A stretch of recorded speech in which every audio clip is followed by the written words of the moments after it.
మనము గత కొన్ని రోజులుగా బాబా ఇచ్చిన సందేశాలలో సంస్కారాల గురించి మనము చదువుకుంటూ ఉన్నాము. అనేక విషయాలు మనకి తెలిసాయి అని అనుకున్నప్పటికీ కూడా మరికొన్ని మరుగున పడే ఉంటాయి.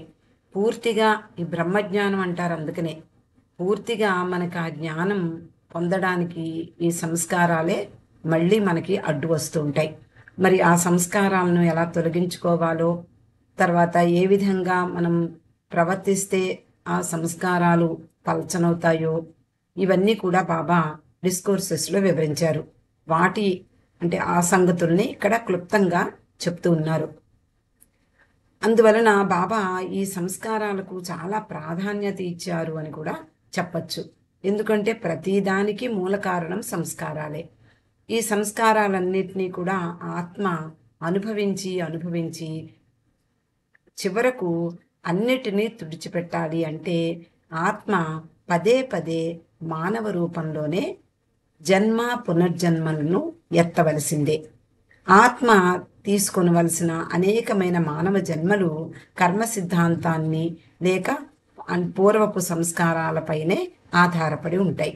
అంటే ఈ జన్మలో మనము ఎంత పొడవుగా ఉండాలి, ఎంత పొట్టిగా ఉండాలి, ఎంత లావుగా ఉండాలి, ఎంత సన్నంగా ఉండాలి, ఎంత ఆరోగ్యంగా ఉండాలి, ఎంత అనారోగ్యంగా ఉండాలి, అలాగే ఎంత ధనవంతులు, ఎంత పేదవాళ్ళు, ఇలా ఆ సంస్కారాలే ఈ జన్మను నిర్ణయిస్తాయి. దాని ప్రకారమే మనము ప్రతి జన్మలోనూ అంటే ఆ సంస్కారాలకు అనుగుణంగా ఈ జన్మలను ఎత్తుతూ ఆ సంస్కారాలను ఖర్చు పెట్టే ప్రయత్నాన్ని చేస్తూ ఉంటారు మానవుల రూపంలో ఉన్నటువంటి ఆత్మ.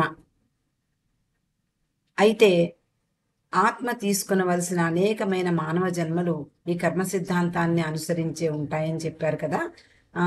అంటే విత్తు కొద్దీ పంట అనే బైబిల్లో సూక్తి ఇక్కడ సరిగ్గా ఉంటుంది. విత్తు కొద్దీ పంట అంటే చేసుకున్న వారికి చేసుకున్నంత మహాదేవ అంటాం. అలాగా కర్మఫలం అనుభవించవలసిందే. ఎంత మంచి చేసుకుంటే అంత మంచిని అనుభవించాలి.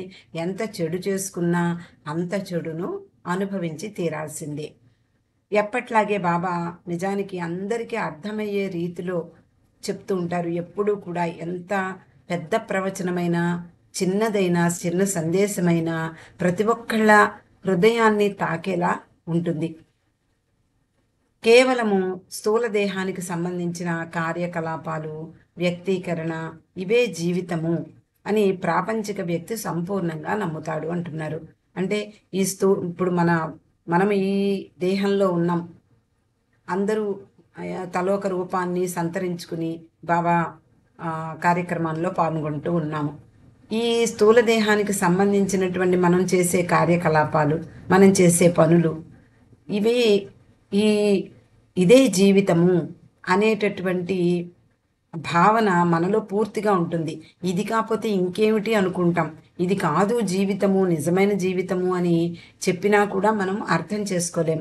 ఇదే కదా జీవితం అంటే అని అనుకుంటాం. అందువలన ఈ శరీరం యొక్క అస్తిత్వం అంటే శరీరము ఉన్నంతసేపు మనము పట్టుకుని వేలాడుతూ ఉంటాము. అలాగే శరీరమే మనము అనే భావనలోనే పూర్తిగా మునిగి ఉంటాం. కాబట్టి దీనికి అంటే శరీరం పుట్టినప్పటి నుంచి పెద్దయి చివరకు మరణించే వరకు ఇదే కదా జీవితం, ఇంకే ఉంటుంది అంటే బాబా కాదు, మరణాంతర జీవితం కూడా ఉంటుంది అని చెప్పారు. మరణాంతర జీవితము అంటే ఈ దేహం వదిలిపెట్టిన తర్వాత యాతనా ప్రపంచంలో ఈ ఆత్మ సుఖాలు, దుఃఖాలు అంటే నరకము, స్వర్గము వీటిని అనుభవిస్తుంది మనస్సు. ఆ మనస్సు వాటిని అనుభవించిన తర్వాత మళ్ళీ జన్మ తీసుకుంటుంది. ఇదంతా కూడా చాలా పెద్ద ఏమంటారు మ్యాథమెటికల్ ఈక్వేషన్ లాగా ఉంటుంది. ఇదైతే ఇలాగా, ఇలా అయితే ఇలాగా అనేటటువంటి పంథాలోనే బాబా చెప్పడం జరిగింది. కాబట్టి బాబా ఏమంటారు అంటే ఇదే జీవితము, ఇంతే కదా జీవితం అంటే పుట్టడము, పెరిగి పెద్దవడము, తర్వాత ఏదో ఉద్యోగము లేకపోతే సంపదలు ఏర్పాటు చేసుకోవడము, పిల్లల్ని కనడము, మనవలు మనవరాళ్ళు ఇలాగా ఇదే కదా జీవితం. చివరకు ముసలి వాళ్ళు అవ్వడము, మరణించడము, ఇంతే కదా జీవితం అనుకుంటూ ఉంటాం. కానీ బాబా ఏమంటున్నారు అంటే ఇదంతా అనిత్యం. ఈ భౌతిక శరీరంతో మనం ఉన్నాము అంటే ఈ జన్మలో ఈ శరీరాన్ని మనం దాల్చి మనము గత జన్మల సంస్కారాల్ని ఇక్కడ అనుభవిస్తూ మరిన్ని సంస్కారాల్ని పోగు చేసుకుంటూ ముందుకు ప్రయాణం సాగుతూ ఉన్నాం. కాబట్టి ఇదే జీవితము అనుకుంటే అది తప్పు. ఎందుకు అంటే ఇది ఈ ప్రపంచంలో స్థూల దేహంతో ఉన్నంతసేపే మనకి ప్రపంచ జ్ఞానం ఉంటుంది. జీవాత్మ భౌతిక శరీరము ఒకటి కాదు. అంటే ఈ ఆత్మ అన్ని శరీరాలతో పాటు అంటే రాయిగా వృక్షంగా అలాగే అనేక రూపాలను సంతరించుకుంటూ మానవ రూపాన్ని సంతరించుకుంటుంది చివరకు. అలా ఈ మానవ రూపంలోకి వచ్చిన తర్వాత ఆత్మ ఈ దేహాన్ని విడిచి మరొక మానవ రూపం అంటే ఒకసారి స్త్రీ అయితే మరొకసారి పురుషుడు, అలాగే ఒకసారి ధనవంతుడైతే మరొకసారి పేదవాడు, అలాగే ఒకసారి అనారోగ్యంతో బాధపడుతూ ఉన్నవాడైతే మరొక జన్మలో చాలా ఆరోగ్యంగా ఉన్నటువంటి జీవితం ఉంటుంది. ఇలా ఈ జీవాత్మ ఈ భౌతిక శరీరంతో మమేకమైపోయి ఇదే నేను అనేటటువంటి భ్రాంతిలో పడుతుంది. ఇదే అజ్ఞానము అని కూడా బాబా చెప్తారు. అంటే ఇది సత్యం కాదు, ఇదంతా కూడా మనము ఈ శరీరాన్ని వదిలి వెళ్ళిపోతాము, మళ్ళీ ఇంకో శరీరాన్ని ధరిస్తాము అంటే ఈ జన్మలో చేసుకున్నటువంటి సంస్కారాలకు అనుగుణంగా వచ్చే జన్మ ప్రాప్తమవుతుంది. అలా ఇది ఒకటి కాదు, ఇది సత్యం కాదు అని బాబా చెప్తూ ఉంటారు. మరణ సమయంలో జీవాత్మ భౌతిక దేహాన్ని విడిచిపెట్టిన తర్వాత కూడా సూక్ష్మ మానసిక దేహముల ద్వారా ఆంతరంగికమైనటువంటి అంటే మనసు ఉంటుంది. మనసు ఎక్కడికి వెళ్ళిపోదు. మనసుతోటే ఈ సూక్ష్మ శరీరము సూక్ష్మ శరీరము అలాగే మానసిక శరీరంతో మనసు ఈ కష్టాన్ని సుఖాన్ని అంటే ఈ జన్మలో సంపాదించుకున్న హెచ్చుతగ్గులను సంస్కారాల హెచ్చుతగ్గులను అంటే స్వర్గము నరకము అనేటటువంటి స్థితుల ద్వారా బాబా మనము పూర్వము అదేదో ప్రపంచాలు అనుకునేవాళ్ళం. నరకము అంటే ఒక ప్రదేశం కాదు, అలాగే స్వర్గం అన్నా కూడా ఒక ప్రదేశం కాదు, మనసు అనుభవించేటటువంటి స్థితులు అవి అని బాబా చాలా స్పష్టంగా చెప్పారు. కాబట్టి తన సంస్కారాల అన్నిటితోటి సహా తన ఉనికిని కొనసాగిస్తూ ఉంటుంది. అంటే ఈ మానసిక సూక్ష్మ ప్రపంచాలలో మనసు ఈ తన సంస్కారాలన్నిటితోటి ఆయా ప్రపంచాలలో ఉనికిని కొనసాగిస్తుంది. అందువలన స్థూల శరీరంతో గడిపే జీవనము జీవాత్మ యొక్క అవిచ్ఛిన్న జీవనములో ఒక భాగం మాత్రమే. అంటే ఈ శరీరంతో మనం ఎంతవరకు జీవిస్తాము? ఒక 60 ఏళ్ళు 70 ఏళ్ళు 80 ఏళ్ళు ఇంతవరకు జీవిస్తాం. అదైపోయిన తర్వాత ఇంకా శరీరం అయిపోదు, ఇక్కడితో మన ప్రయాణం ముగియదు. తర్వాత మళ్ళీ స్వర్గము నరకము అనేటటువంటి స్థితులు గుండా ప్రయాణం చేసి మళ్ళీ మరో జన్మలో మానవునిగా జన్మిస్తూ అక్కడ ఈ సంస్కారాలకు అనుగుణంగా సంస్కారాన్ని ఖర్చు పెట్టుకోవడం జరుగుతుంది. కాబట్టి బాబా ఈ కర్మ పునర్జన్మ ఈ అంటే డిస్కోర్సెస్లో వీటి గురించి అనేక విషయాలు తెలియజేశారు.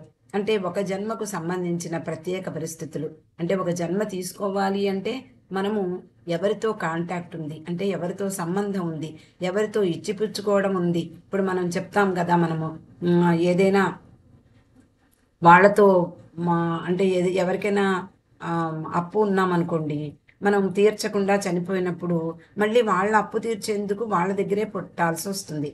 అలాగా ఈ జన్మకు సంబంధించినటువంటి ప్రత్యేక పరిస్థితులు ఎలా ఉన్నాయి? అతడు అమెరికాలో పుట్టాలా, లేకపోతే ఆస్ట్రేలియాలో పుట్టాలా, ఇండియాలో పుట్టాలా, ఇవన్నీ కూడా సంస్కారాలే నిర్ణయిస్తాయి. అలాగే స్త్రీగా పుట్టాలా, పురుషుడిగా పుట్టాలా, మరి జన్మ పరంపరల ద్వారా ఎలాంటి కర్మల్ని వాళ్ళు అనుభవిస్తారు, ఇవన్నీ కూడా బాబా చాలా స్పష్టంగా తెలియజేశారు. మానవ స్థాయికి చేరుకున్న తర్వాత ఆత్మ అసంఖ్యాకమైన, ఇందాక మనం చెప్పుకున్నాము, జన్మ పునర్జన్మలు ఎత్తవలసి ఉంటుంది. ఈ ఆత్మ యొక్క సంస్కారాలను, ఆధ్యాత్మిక అవసరాలని బట్టి మానవ రూపం కొన్నిసార్లు పురుష రూపం అయితే మరికొన్నిసార్లు స్త్రీ రూపం. అంటే మనకున్నటువంటి సంస్కారాలు మా వచ్చే జన్మలో స్త్రీగా పుట్టాలా, పురుషునిగా పుట్టాలా, లేదా ధనవంతునిగా పుట్టాలా, బీదవానిగా పుట్టాలా, లేకపోతే ఎలాంటి వృత్తి మనం చేపట్టాలి, ఇవన్నీ కూడా నిర్ణయింపబడిపోతాయి. స్త్రీ రూపానికి గల ప్రత్యేకమైన ఆధిక్యత ఏమిటి అంటే సద్గురువులు కూడా స్త్రీలుగా ఉంటారు. హజరత్ బాబాజాన్ మనకి ఎగ్జాంపుల్. మిగిలిన బాబా చెప్పినటువంటి సద్గురువులు నలుగురు కూడా పురుషులే. కానీ అవతార పురుషుడు మాత్రం ఎప్పుడూ పురుష రూపంలోనే వస్తాడు అని బాబా చెప్పారు. సద్గురువుల్లో అధిక భాగం పురుష రూపంలోనే జన్మిస్తారు. పురుష రూపానికి గల విశిష్టత స్త్రీలు, యోగినులు, సద్గురువులు కూడా కావచ్చు. అంటే స్త్రీలు అటు సద్గురువులుగా, యోగినులుగా కూడా ఉండవచ్చు. కానీ అవతారుడు మాత్రం ఎప్పుడూ పురుష రూపంలోనే జన్మిస్తాడు. ఈ జన్మకు సంబంధించిన సౌకర్యాలు, అసౌకర్యాలు, అలాగే జీవాత్మ గతంలో పోగు చేసుకున్నటువంటి ప్రత్యేకమైనటువంటి సంస్కారాల చేత నిర్ణయింపబడుతూ ఉంటాయి. మనం ఇందాక చెప్పుకున్నట్లుగా సంస్కారాలే ఈ మన గత జన్మలో పోగు చేసుకున్న సంస్కారాలే ఈ జన్మలో మనము అనుభవించేటటువంటి కష్టం కానీ, సుఖం కానీ, ఏదైనా మంచి కానీ, చెడు కానీ. కాబట్టి పోగు చేసుకున్నట్టు సంస్కారాల మీదే ఆధారపడి జన్మలు మనకి లభిస్తాయి. అయితే ఈ మొత్తానికి ఒక ఆధ్యాత్మికమైనటువంటి బాబా చెప్తారు. మనకు కూడా తెలుసు, అదో అమెరికా మొదలైన దేశాలన్నీ కూడా భౌతికంగా ముందుంటాయి. వాళ్ళకి తెలివితేటలు ఎక్కువ, తెలివి వాళ్ళ యొక్క బుద్ధి కుశలతతోటి వాళ్ళు ఈ ప్రపంచ విషయాల మీద కేంద్రీకృతం అయి ఉంటాయి వాళ్ళ మనస్సు. అలాగే ఇక్కడ భారతదేశం అనేటప్పటికల్లా కొంత ఆధ్యాత్మిక వాతావరణం ఇక్కడ ఉంటుంది. కాబట్టి ఈ జన్మలో పోగు చేసుకునేటటువంటి సంస్కారాలు ఆధ్యాత్మికమైనటువంటి ఒక నేలలో ఒక మంచి, ఇప్పుడు చూడండి, సద్గురువులందరూ కూడా మహారాష్ట్రకి చెందిన వాళ్ళే. అలాగే బాబా కూడా అక్కడే జన్మించడం జరిగింది.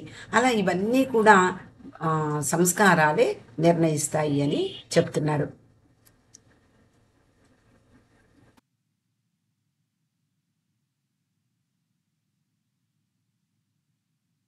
అయితే ఇలాగా మనం ఇందాక చెప్పుకున్నట్లుగా సంస్కారాల కారణంగానే జన్మ పరంపరలు కొనసాగుతాయి.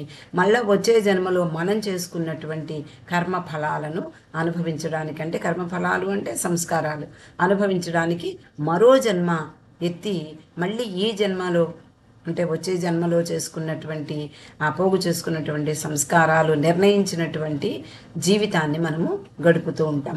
అలాగా స్త్రీ పురుష జన్మల మూలంగా ఈ లభ్యమయ్యేటటువంటి అనేక సౌకర్యాలు, స్త్రీలంటే కొన్ని వెసులుబాట్లు ఉంటాయి. అలాగే పురుష రూపంలో ఉన్నటువంటి వ్యక్తులకు కొన్ని వెసులుబాట్లు ఉంటాయి.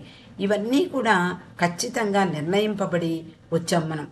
ఖచ్చితంగా నిర్ణయింపబడే మనము జన్మ తీసుకుంటాం. జన్మించిన కాలమును అనుసరించి, జన్మించినది వేరే దేశంలో పుట్టాలా, అలా పుట్టడంలో కూడా ఎవరితో మన బంధాలు ముడిపడి ఉన్నాయో, ఎవరితో ఈ కర్మశాస్త్రం ద్వారా మనము ఇచ్చిపుచ్చుకోవడాలు జరుగుతూ ఉంటాయో వాళ్ళ ఇళ్లల్లో పుట్టడం జరుగుతుంది. మనం చూడండి, బాబా ఫ్యామిలీస్లో పుట్టేటటువంటి పిల్లలు ఇప్పుడు ఎంతో ముందుకు ఎదిగిపోయి ఉంటారు.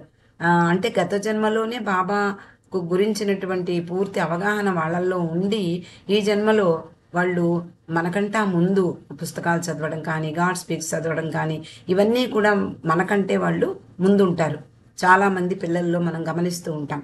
అలాగా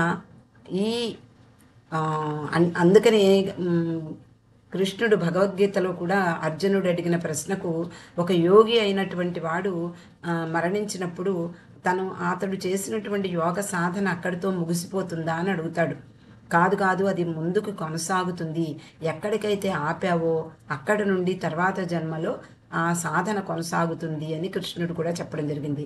బాబా కూడా చాలా స్పష్టంగా మనము అందరం కూడా బాబాని పట్టుకున్నటువంటి వాళ్ళం, మనకు వచ్చే జన్మలో కూడా బాబాతోటే మన జీవితం కొనసాగుతుంది అని ఖచ్చితంగా బాబా చెప్పారు. ఎక్కడి వరకు మన ఆధ్యాత్మికంగా మనం పురోగమించామో అక్కడ నుండి వచ్చే జన్మ సాగుతుంది అని కూడా చెప్పారు. మిగిలిన విషయాలు ఏదైనా కానివ్వండి, మిగిలిన కర్మఫలాల ప్రకారము మనకు వచ్చేటటువంటి జీవితంలో బాబా కూడా ఒక భాగమై ఉంటాడు అనేటటువంటి విషయం బాబా చాలా స్పష్టంగా చెప్పారు. అలాగా ఈ సంస్కారాల ఫలితంగా మనకి ఈ జన్మలు ప్రాప్తమవుతాయి. మిగిలింది రేపు చదువుకుందామండి. అవతార్ మెహర్ బాబాకి జై.